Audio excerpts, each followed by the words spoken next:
Hi everybody, it's Jeff. Just wanted to let you know about an event coming up involving a past guest of the show, artist William Rhodes, who was on Storied SF Season 2, Episode 33. On October 8th at 6:15 p.m. California time, you can join William and fellow artist Ben Jones via Zoom for a live virtual art opening of their show, Making Visible the Connections. In Making Visible the Connections, William and Ben explore the intergenerational connections of their art while they give voice to the local, national, and global challenges we face as a community.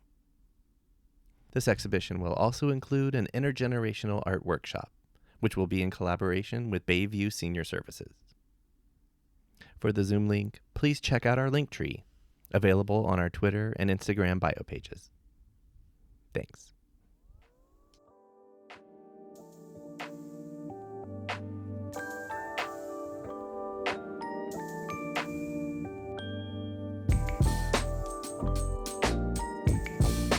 I always expressed some interest in helping others and wanting to be. Somehow I must have said something at a young age because my parents were always like, yeah, you should be a doctor. That would be great, you know?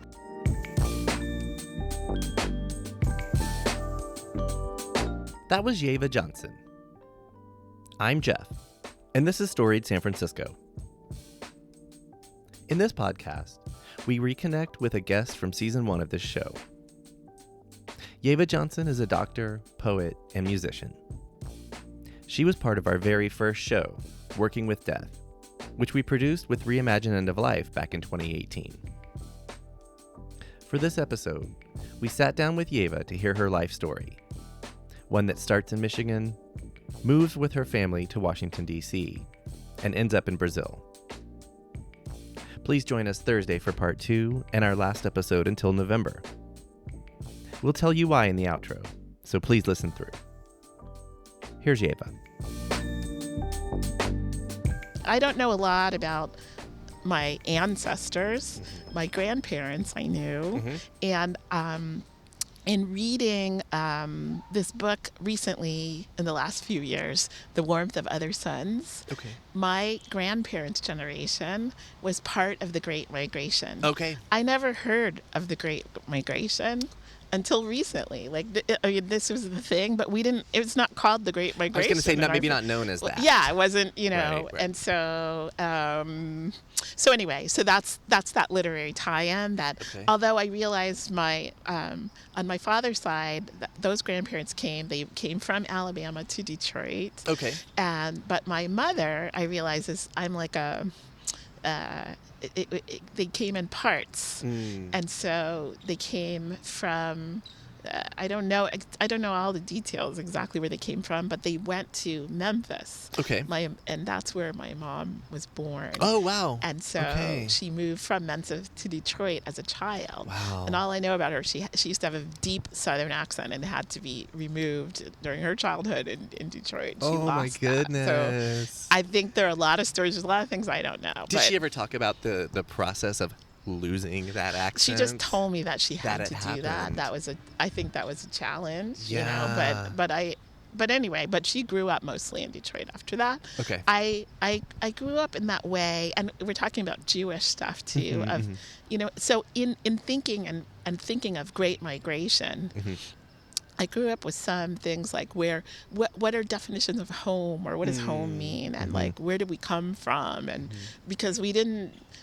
And that I was born in Detroit. That's where I was born. But we ended up moving when I was a child, and I grew up in the Washington, D.C. area. Oh, wow. And so for us, we were already in Michigan. Then we went back south of the Mason-Dixon line, right? That's exactly what I was thinking. And so for us, it was like it's relatively to the south. But if you're from D.C., there's this whole thing about like, oh, it's the I forgot, it was like mid-Atlantic seaboard or some. There's some phrase like what, and then but actually I've come to terms with really, if it's Maryland, that's the South, and and I didn't realize there's a film of a Harriet Tubman film that was a couple years ago, and it's like Harriet Tubman lived in Maryland, like they don't teach. In Maryland, they don't teach Maryland history the way they do in some states. So I never knew where Harriet Tubman was. Like I knew, it's like so strange, right? Yeah, it is. Isn't Arlington Cemetery is like Robert E. Lee's plantation or something like Oh, that. now that you're telling me something I didn't know. And you're like, that's right across the river from Oh, my D.C., God. our Yeah. nation's capital. Yeah, but Anyway. well, it's funny that you mentioned that, because that is the place where my dad's ashes are, at Arlington Oh, wow, in National Arlington. Cemetery. Wow. Okay. And Was he in the service then, I guess? He Okay, was, okay. and he arranged that. We used to go there to Arlington because it is strangely a very peaceful place. It's beautiful. You know, and so we used to go there, and my dad always used to joke. He'd be like, he's like, why is it always so hard? Why is it always so crowded getting into Arlington National Cemetery? Why do we always wait? It's like, what is it? He's like, because people are just dying to get in. He would always say that. And then I found out when he died, he had made that arrangement. So that's where he is. And so in a way, it's just like, it had a lot of meaning for me because now I know where to find him, for one thing. But it's just, it's deep, like these things. But Arlington, that's Virginia, Maryland. It's just an interesting. It is. I think about things a lot. Like, born in the middle of the 20th century, I've grown up thinking, like, if things were 100 years earlier, I would have. I could have been born a slave. I could have. There's just these things. It makes you think, and on what property. It depends. All of the United States, there was slavery, and then the more you learn, the more you learn. So it's like, it's not just the North. They had slaves in the North too. So it's just a progress. And we could go even further. Like, if your parents being from Memphis and Alabama probably wouldn't even have met. You know what I mean? Like, one of those if they hadn't had the Great Migration or whatever. If it had been 100 years earlier. Yeah. Oh, yeah. Just or like who knows what. Or, there's so many things. So that is. But the stars aligned in some way. In some way. Yeah. And your parents got together. Yeah. And so you were born in. Do you remember Detroit at all? So. Before y'all moved? My family, my parents' families were there. Oh, like your grandparents? Yeah. Okay. But I was born in Detroit for a special reason. That my parents were at the University of Michigan. Yeah. And at the time I was born, my mom did Lamaze. Oh, wow. And my dad was her Lamaze coach. In those days, those were the days where I feel like, whatever, the fathers would be outside and there would be a cigar and they didn't allow... Right. Okay, so my mom wanted my dad to be there, and they didn't allow that in Ann Arbor at the time. So that's why I was born in Detroit. Wow. And so... Ann Arbor is too provincial, or at the time? It was, well, a few years later, my sister was born, and the official study was done, and to know that having Lamaze coach is better for pregnancy outcomes. Right. So, God forbid we should help women. It would change, right? So I never really, I didn't live in Detroit. We lived in Ann Arbor, but I used to spend summers in Detroit with my grandmothers for a few years as a child, But I never. So it's like, oh, you're from Detroit, but it's like, my parents are from Detroit. We lived in Ann Arbor, then later we went to D.C., and mostly I grew up outside of D.C., in Maryland, outside of D.C. What was it that brought either one of your parents or both of your parents to the D.C. area from Michigan? Oh, that was a job change for my dad. Right. Yeah, he was like, for a little while there was teaching at Howard University, probably in the beginning, something like that. So, but yeah. Where our vice president went. Right. Everything is all interconnected in some way. All coming together, yes. Yeah, so, but that's, so I have early memories of being from Michigan. Various Michigan accents, Verners. There's certain things that, or just being a person from even the Midwest as an identity place. It's an interesting, like, regular, a regular kind of people, whatever. But mostly I grew up outside of D.C. So and that was great. Do you want to? And you don't have to name specific. You don't have to identify your age specifically if you don't want to, but are we talking roughly like 60s growing up, 60s, 70s? Oh, like 60s, to get an 70s, idea of the something era. like that. Yeah. And so what was what was maybe it like DC. That would be in the 70s. Maybe it was in the 70s when we came to DC. That was an interesting time. I grew up with parents doing we did a lot of marches. Okay. A lot of different marches. There were a lot of different marches. The ERA, that was a sad one when that didn't pass. Right. A lot of peace marches, all different kind of marches, And we, you were involved in those? That your parents brought you out to those? Yeah, That's yeah. great. That's awesome. Our whole family was involved in things like that. So Awesome. we'd have people visiting, and we'd be like, "It's like, hey, let's go down to the mall." And if you're not from DC, that Right. doesn't That really sound that means something fun. And different. it's like no, like so. Anyway, but that's what I grew up with. Wow. And you said you have a sister? I have a sister and a brother. So it's the three of you. Yes. You were your parents' children. Yeah. So were y'all close enough in age that you grew up together in the same house? Yes. Okay. Yes. Okay. Yeah. And mostly. where are you in age-wise? I'm the oldest. Oh. I'm the oldest. Oh, okay. So they're Yeah, just a so couple years behind. Yeah. So you're spoiling them, or what did you? What kind of older sister were you? It's hard to say. I'm the oldest, but right now I'm the shortest. Okay. So try to. That happened quite a bit ago. So Right. We're close enough in age, and we've been through a lot. It was we went through a lot.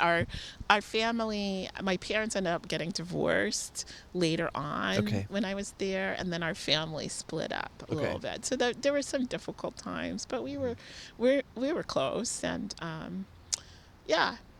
but that was a while back. It was a long time ago. Yeah.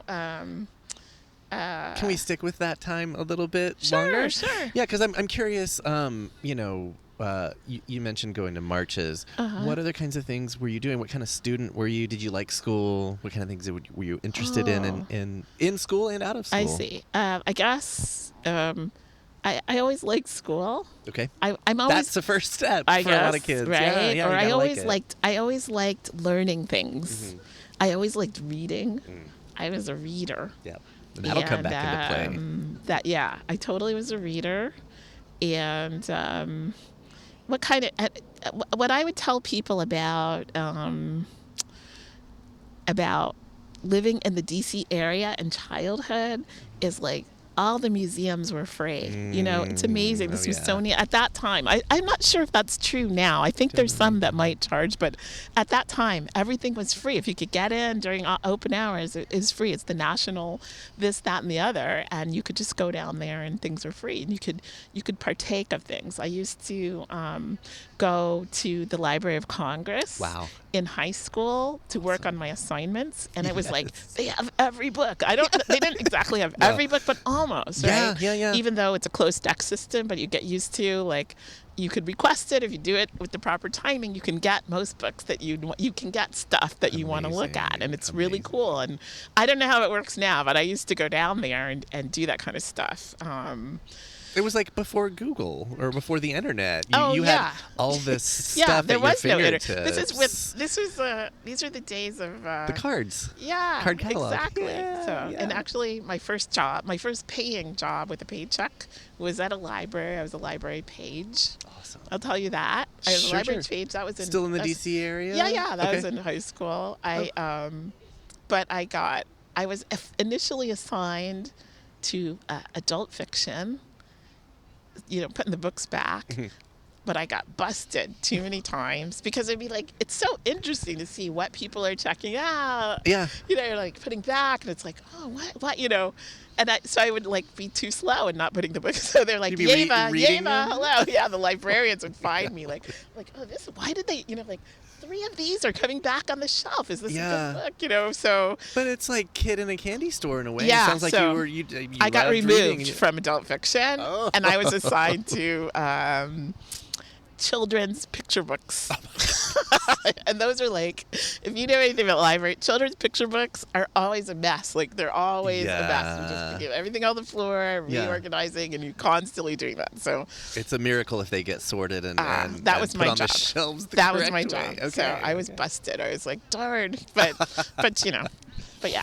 What about socially growing up? Maybe your teenage years in that area. Wow. Well, that was in that era. It's interesting.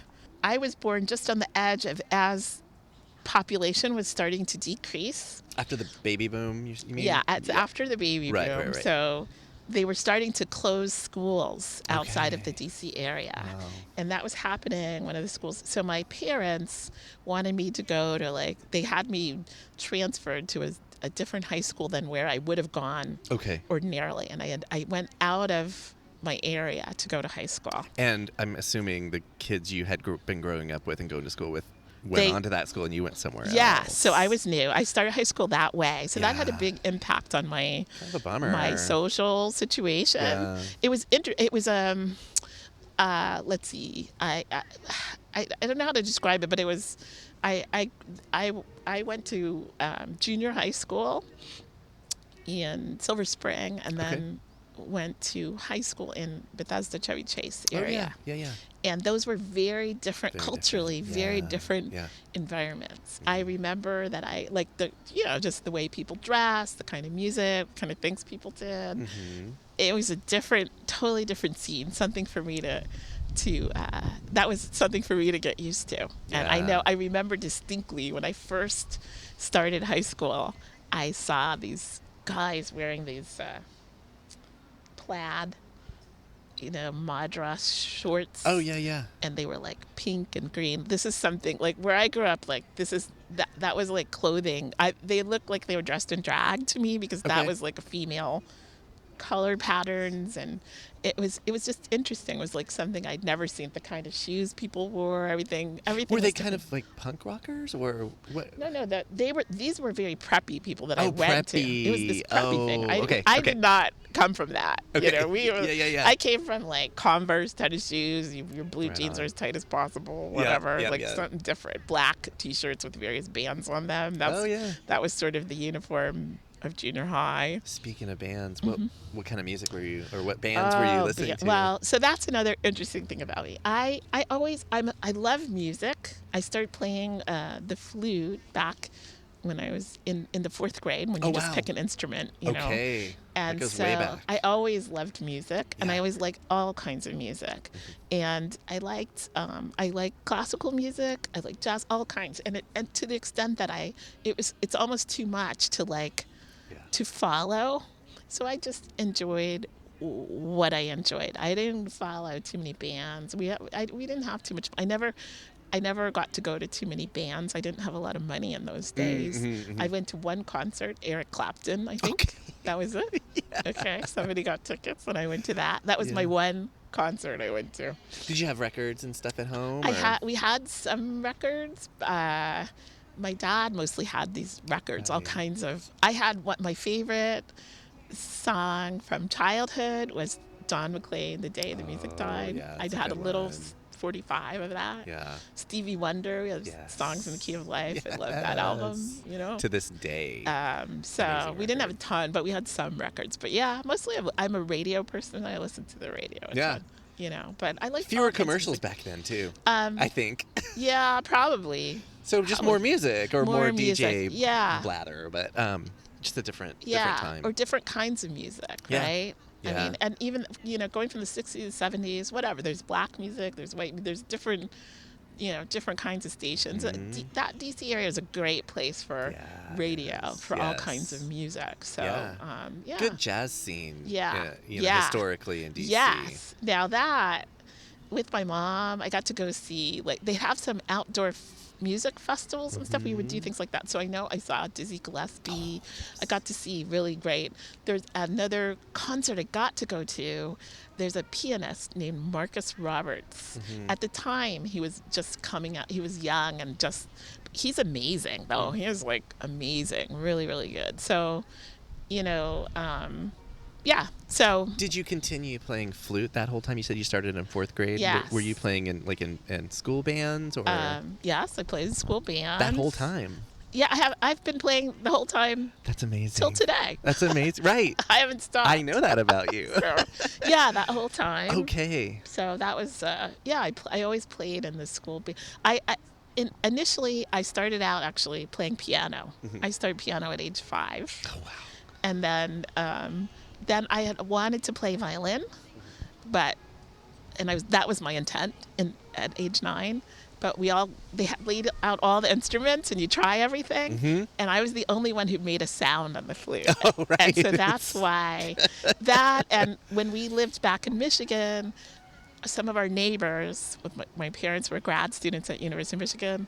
They were from Brazil, Oh, and the wow. father of our neighbor, really good friends of ours, he played the flute. So Oh, I always wow. like had this thing about the flute. Yeah. So when I pick it up and I made a little sound, and anybody who starts flute at a young age knows it's hard to even It's make a not sound. easy. Then I was like, oh, I'll do this first, and next year I'll do the violin. Yeah. But then the next year, the music teacher said, oh, Yeva, I really need someone to play the cello. You're the only one. No, you need someone to play the cello. Oh, the cello. So I Oh. played cello. Oh, wow. Okay. And I Skipped violin and went I straight never to cello. played the violin. I played Yeah. the cello, but I Okay. was I was like terrible at the cello. But I Yeah. played for like 3 years. I did all 3 instruments, but they Oh. kind of fell by the wayside. The flute is the one that's Flute stayed. Fun fact that I'm just going to put out there for Yeah. everyone. I, too, played the flute. Did in you? In 6th and 7th grade. Oh, fantastic! And I liked it. It was one of those, I'm not sure why I picked it, but I Yeah. did. My brothers both played clarinet, so maybe I just want to be different. Yeah. But I was I was good at it. Okay. But I would fight I would get in little bickering Oh, with the- matches with the one, other- with the young lady who was the first seat. Yes. And the band director had to move me to the end. But he Oh. took me aside and he said, "Look, this has nothing to do with your talents. Yeah. It's just I can't have you guys." And I'm like, Oh. "I know, and I can't stop." Yeah, I see. That's so my it- 2-year experience. Oh, with really? playing And then flute. you stopped. And then I stopped. I eventually started playing mostly bass guitar Oh, later okay. in high school. Oh, but okay. yeah, so we have that in common. Oh, that's so funny. Flute. Yeah, I enjoy the flute. Now, that's the hard thing though is like in high school they had a jazz band, Oh. but they didn't have any flutes. They didn't allow flutes in the jazz band. It was a bummer because that would That's have very been close-minded of them. Cool. It was just one of those things. and, Flute like, is such a. When I think of flute, I mean, obviously it has different applications, but I always think of jazz. jazz, but Always. but in jazz band, like we didn't. If it's just acoustic, you're going to be drowned out Drowned by out, yeah, trumpets yeah. and trombones and everything. So I didn't have that. I played in a county orchestra Oh, fun. in high school. Okay. And that was fun. That was interesting. But the thing that was difficult for me is that I had stage fright. I had this Oh. terrible stage fright with flute. I would totally choke. I would totally choke up. Mm-hmm. And only for auditions. For performances, I love to perform, Fine. but for auditions, I would choke up. So I tried to get into this county orchestra for years, and like even my own teacher auditioned. She's like, "Yeva, what happened to you?" I was like, I don't know. I just totally. So I finally got in, and it was great. For a few years, I was doing that. Then I went to college. Okay. And I auditioned. People were like, "You'll never get in." So I was like, so I didn't choke because I was like, "Oh, I'll never get in." So let me just do the thing, and I Right. got into the orchestra. And Awesome, I played good. orchestra in college for most of the time I was in college, and even Wow. into medical school because I went to Did you? Let's talk undergrad first. yeah. Did you leave the area to go to college? Yes. Where did you go to college? I went to Brown University, Okay. and Can you let the folks know where that is? Brown in Providence, Rhode Yes, Island. okay. Yeah, Providence. So not and for those who don't know, like it's not that far of a distance, but it's a different world, yes. right? Well, DC to Rhode Island so isn't for really college, that far. in those days, so when I was going to college, I lived with my mom and my sister. Okay. And I knew I needed to go away to college because we sat around chit-chatting and talking all the time. Yeah. But I didn't want to go so far away that I couldn't come home and see them. Got So it. that was a good distance. Yeah. It's like, whatever. It's a good 3 or 4 hours. No, it's than more that? like a six Okay. because New York is like 4 hours, And you gotta go then around. Boston's like 8 hours. Yeah, So yeah. it's about a 6-7 hour drive or something Yeah. like that. But yeah, so Did you enjoy? I love Providence. Yeah, okay. I love Providence. I was in a special program at Brown, so at the same time that I got into Brown undergraduate, I was accepted to medical school at Brown, and in those days it was a 7-year program. Wow. So that's what I did. So I went to college. I had 3 years of college. That's like probably one of my biggest regrets. Like, don't ever, like anyone out there, like Yeah. if somebody offers you, don't give up your senior year in college. That's Right. not the year to give up. I was like, maybe if you whatever. can breeze through high school, do that, but then take your Maybe, time. but I didn't even want to breeze through high school, but I could have left high school earlier, but I didn't want to, I guess. But then I somehow left college earlier, but college was expensive and I couldn't afford to. That was a lot of money in that. So then it's like, just go to med school. So. And how did you come into that? Like, what is there anything we missed about your maybe teen or early adult life that led you to medical school? Probably, I always expressed some interest in helping others and wanting to be. Somehow I must have said something at a young age because my parents were always like, yeah, you should be a doctor. That would be great, you know. And I always thought I'd do it. But I was never... you know, in those days, you could volunteer as a candy striper or do something like that. And I always had that on my list of things to do, but I never got to it, and I knew nothing about it. And I'm the first doctor in my family. I didn't really know anything about it. I just knew I wanted to help people, and so I did a lot of other things. And that program at Brown at the time, and they still have a similar program, is supposed to promote humanistic type people going into medicine. Okay. So I took them at their word, and I took advantage of that program and situation. So I was never really pre-med. I was just a person, you know, I enjoyed college. And I had a good time. I just studied stuff, and, you know, I made the most of my college time in that way. Is that an unorthodox route to becoming a doctor? I'm not familiar. Yeah, well, let's just say I worked with the dean, and I got out of as many pre-med requirements as possible. My undergraduate majors were in, I majored in Portuguese and Brazilian studies. Okay, there's Brazil again. And then, in your life. And I spent part of junior year away in Brazil. Okay. And that was really, really wonderful. So I was only at Brown for 2.5 years for undergrad. Can we hear about Brazil? Brazil. Please? Oh, yeah. Your time there? That was... Where were you? In Bahia, Salvador, Bahia. Yeah. It was... It's up from Rio, is that right? Yeah, so the northeast coast. Yeah. Okay. Yeah. And it was a wonderful, wonderful time. Yeah. It was very interesting to be in a place.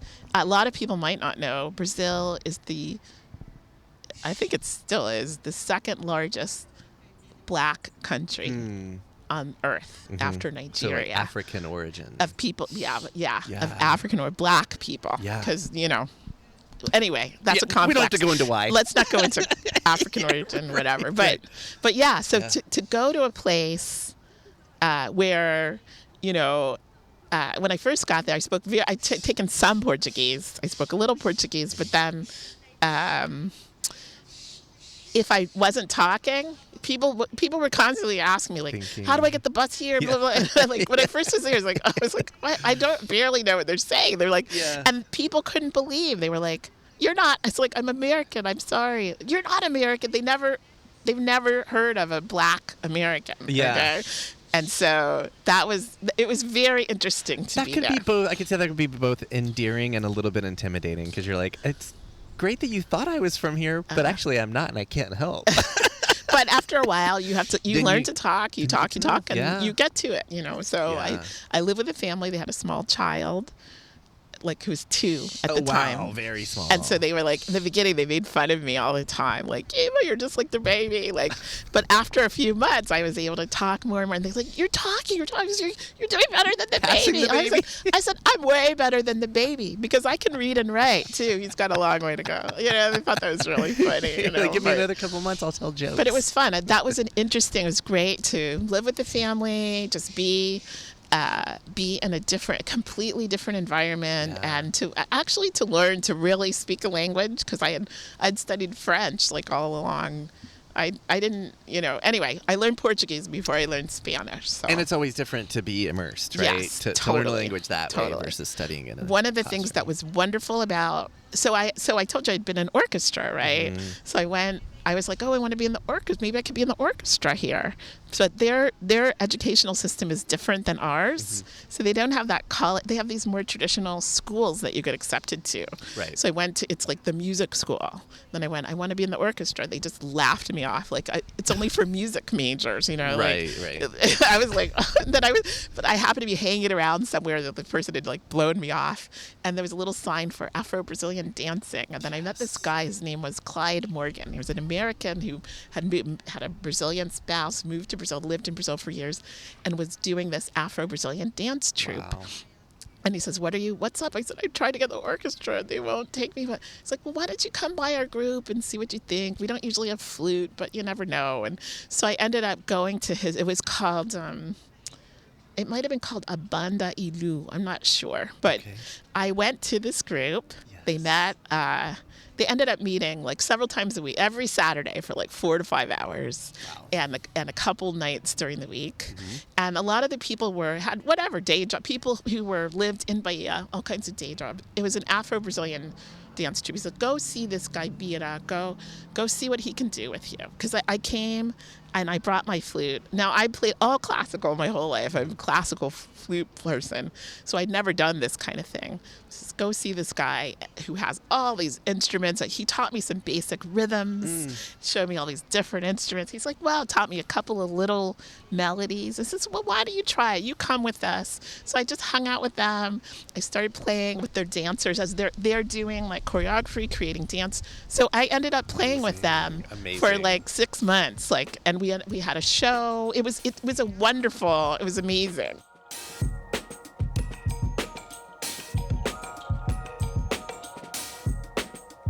That was Yeva Johnson. On the next episode of Story at SF, Yeva will conclude her life story, including her move to San Francisco and beginnings doing poetry. As I mentioned in the outset, Thursdays will be our last show until November, and it's for a good reason. I'm getting married. Many of you already know that Aaron Lim of Bitch Talk Podcast and I are a thing. We got engaged in 2019 and had our original wedding date 2020 by the pandemic. But now we're going for it. Look for photos from the wedding and possibly the honeymoon on our socials sometime after the big day, October 14th, 2021. Part 2 with Yeva drops this Thursday wherever you get podcasts. Music for the podcast was produced, performed, and curated by Otis McDonald. Original photography is by Michelle Kilfeather. Aaron Lim of Bitch Talk Podcast is our contributing producer. And the show is produced and hosted by me, Jeff Hunt. Now in our 4th season, we have more than 160 episodes available on our website, storyedsf.com, or wherever you listen to podcasts. If you can, please rate and review our show so we can reach even more folks. We love email. Drop us a line at storyedsf@gmail.com. Thanks for listening. Stay strong, stay healthy, keep dreaming, and we'll see you next time on Storied San Francisco.